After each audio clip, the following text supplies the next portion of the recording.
Hello mga kababayan. So sa isang iglap guys, nabunyag sa atin ang totoong estado ng relasyon ni Maris Racal at saka ni Anthony Jennings.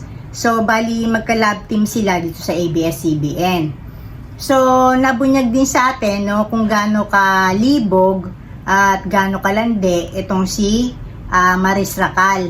Kasi guys, dun sa nilabas na mga screenshots ng convo nitong si Maris Racal at saka itong si Anthony Jennings, no, mababasa mo na talagang nilalandi, no, ni Maris Racal etong si Anthony Jennings, kahit na alam naman niya na may girlfriend to, na si Jamela Villanueva, so si Jam, no. So dito guys, makikita natin pagka binasa mo yung convo, no, na talagang sinisidus niya, tapos siya pa yung si Maris Racal, sinisidus niya, siya pa yung gumagawa ng first move kasi 'di ba? Meron doon na parang hinila niya sa ladies CR etong si Anthony Jennings, tapos doon sila nag-make out. So kumbaga si Maris ang humila.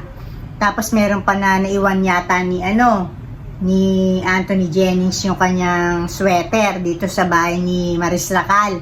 Tapos sabi ni Maris, mauubos na yata niya yung scent o yung amoy ng sweater na itong si lalaki. Tapos meron pa na I'll touch myself na lang, di ba? Yung mga ganon.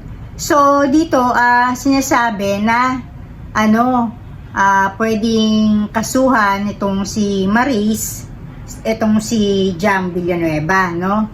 Pero para sa akin guys, no, walang karapatan etong si Maris Racal na kasuhan tong si Jam Villanueva. Alam mo bakit? Maris, wala kang karapatang gawin yun sa kanya kasi ikaw ang unang nanakit sa kanya.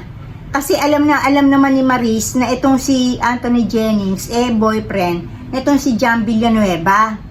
Kung bakit ka biglang sumingit o may eksena ka, tapos yung katawan mo halos ibigay mo, ibalandra mo, ipamigay mo, pag-alukan mo dito kay Anthony Jennings, 'di ba? Yung talagang kalandian ni Maris, no? Talagang akala mo siya yung higad, yung pagka nadikit ka doon, ang kati-kati, 'di ba? Yung ganon.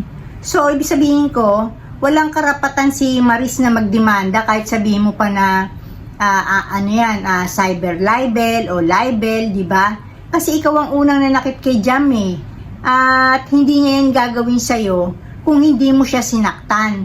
Ikaw ang unang nanakit at saka ikaw ang unang may kasalanan kay Jam. At isa pa, no, hindi mo inalintana na babae ka rin kasi mag-boyfriend at mag-girlfriend tong si Anthony Jennings at saka itong si Jam Villanueva. Bakit pinilit mong isiksik yung sarili mo kay Anthony Jennings nang lagpas na dun sa on-screen partnership nyo, di ba? Trinabaho mo rin kasi si Anthony Jennings ng liban dun sa pagiging magka-love team nyo sa ABS-CBN. Yung mga private na oras na hindi na kayo nagtatrabaho, ginawa mo, tinutuo mo pa, pinursigi mo na makuha mo siya, masidus mo siya, matikman mo siya, no? So, dito sa mga nagsasabi na pwedeng kasuhan, oo, pwede, pero ang ikakaso mo, wala kang konsyensya. Kasi, kumbaga ikaw ang talagang may atraso, Maris, wala ka bang konsyensya? Kasi ikaw ang talagang may atraso kay Jam Villanueva. So, kumbaga man, kung kakasuhan mo si Jam, may karma yan. Tapos tayo dito guys, no, nakikita natin itong yung tandem o love team nitong si Maris Racal at saka nitong Anthony Jennings na to, wag nating ipatronize kasi para alam naman ng mga management din nila, no, na ang mga manonood o yung mga tao, mga Pilipino, hindi naman pwedeng lokohin na kailangan pa natutuhanin ng mga artista nila kahit na sa sukdo lang may masaktan sila, no, na mga karelasyon na hindi naman outside yung sa showbiz yung kanilang mga talents, di ba? Na para lang ma-maintain o ma-satisfy yung kanilang mga fans, no, na dun sa love team na binuo, etong kay Maris Racal at kay Anthony Jennings, no, na ang naging collateral damage nga, itong si Jam Villanueva. So, ayun lang guys, sinasabi ko, no, at sa mga endorsement ni Maris, wag niyo na rin ituloy yan kasi alam niyo bakit? Bad example naman si Maris eh.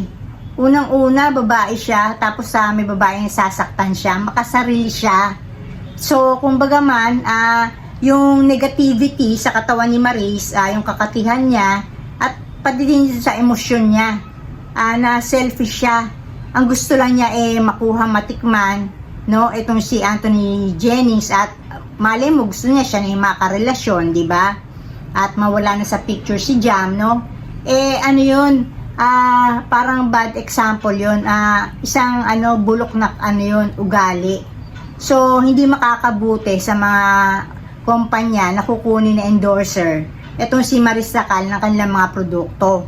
So at the end of the day, no, syempre makaka-move on naman talaga si Jam Villanueva, pero etong ginawa ni Maris at saka ni Anthony Jennings, no, actually sa tingin ko baka karelasyon pa rin ni Maris etong si Rico Blanco, may ginagawa na silang kababalagan ni Anthony Jennings, no. So may karma rin tong ginawa na to ng dalawa. Ang lang nga, yung hihintayin natin yung panahon, makikita natin, mag-unfold sa mga mata natin kung ano yung karma nila. So dito na ako guys, and blessings everyone. Bye.